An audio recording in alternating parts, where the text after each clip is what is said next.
भारती ने जब आंखें खोली तो उसके बगल में एक गिफ्ट बॉक्स रखा था जिस पर लिखा था शादी की 25वीं वर्षगांठ की बधाई हमसफर। उस बॉक्स को खोले बिना ही भारती अपने जीवन के 25 साल पीछे चली गई, जब उसने अपना पढ़ाई पूरा किया था और वह अपने सपनों की एक अलग ही दुनिया में रहती थी। भारती को लव मैरिज करनी थी, उसे अभी अरेंज मैरिज कभी करनी ही नहीं थी। इसका सबसे बड़ा कारण था परिवार। उसका मानना था कि अरेंज मैरिज में परिवार हमेशा दोनों के बीच आ जाते हैं, इसलिए उसने और उसके दोस्त ने तय किया कि ढंग का लड़का मिलते ही हम सब लव मैरिज करेंगे। भारती के सोच के हिसाब से कुछ नहीं हुआ।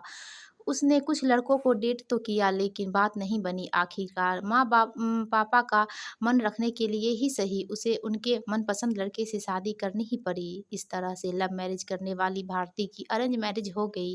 शादी के बाद जब भारती की विदाई हुई थी तो वह गाड़ी में बैठने के बाद बहुत रो रही थी। उसकी आंखों का काजल आंसुओं से के साथ बह रहा था। तभी चेहरे के सामने एक सफेद रुमाल आता है जो किसी और के नहीं बल्कि उसके पति ने अपनी तरफ से बढ़ाया था। रुमाल लेकर भारती ने आंसू पोंछे। आंखों के से बहा काजल उस सफेद रुमाल पर लग गया। सॉरी, मैंने आपकी रुमाल गंदी कर दी, मैं इसे धो दूंगी, भारती ने अपनी पति समीर से कहा।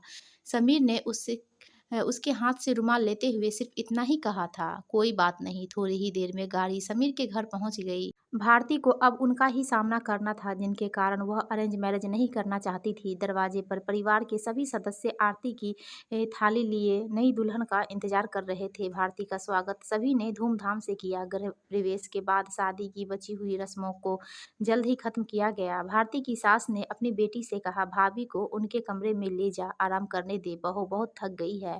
रीमा तुरंत उठी और भाभी को लेकर उनके कमरे में ले गई। भाभी, आप यहाँ आराम करिए, कुछ भी जरूरत हो तो मुझे बुला लेना। भारी लहंगे और जेवरों को उतारने के बाद भारती फ्रेश हो कर सो गई। 5 घंटे बाद उनकी आंख खुली तो देखा कि रात के 8 बज रहे थे। समीर को कमरे में आता देख वह थोड़ा सकपका गई। अरे आराम से, ऐसे झटके से नहीं उठते हैं, समीर बोला।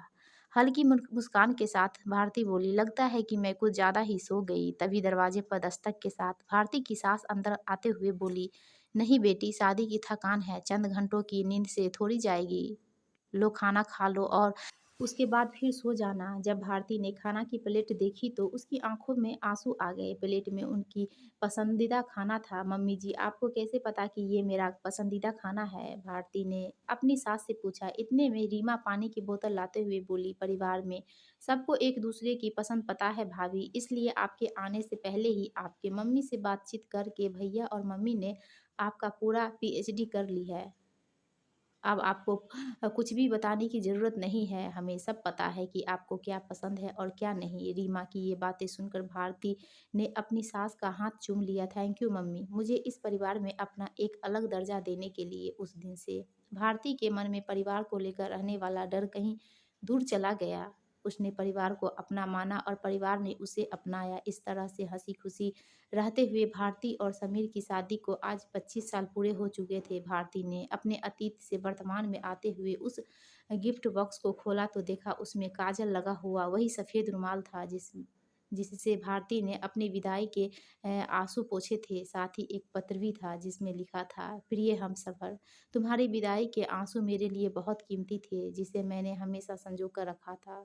मुझे पता है कि तुम एक परिवार छोड़कर आ रही थी, इसलिए यहाँ यहाँ पर हमने तुम्हारे लिए एक दूसरा परिवार तैयार करके रखा था। मेरे साथ रह अपना जीवन साझा करने के लिए शुक्रिया। शादी की वर्षगांठ पर बहुत सारा प्यार, तुम्हारा समीर।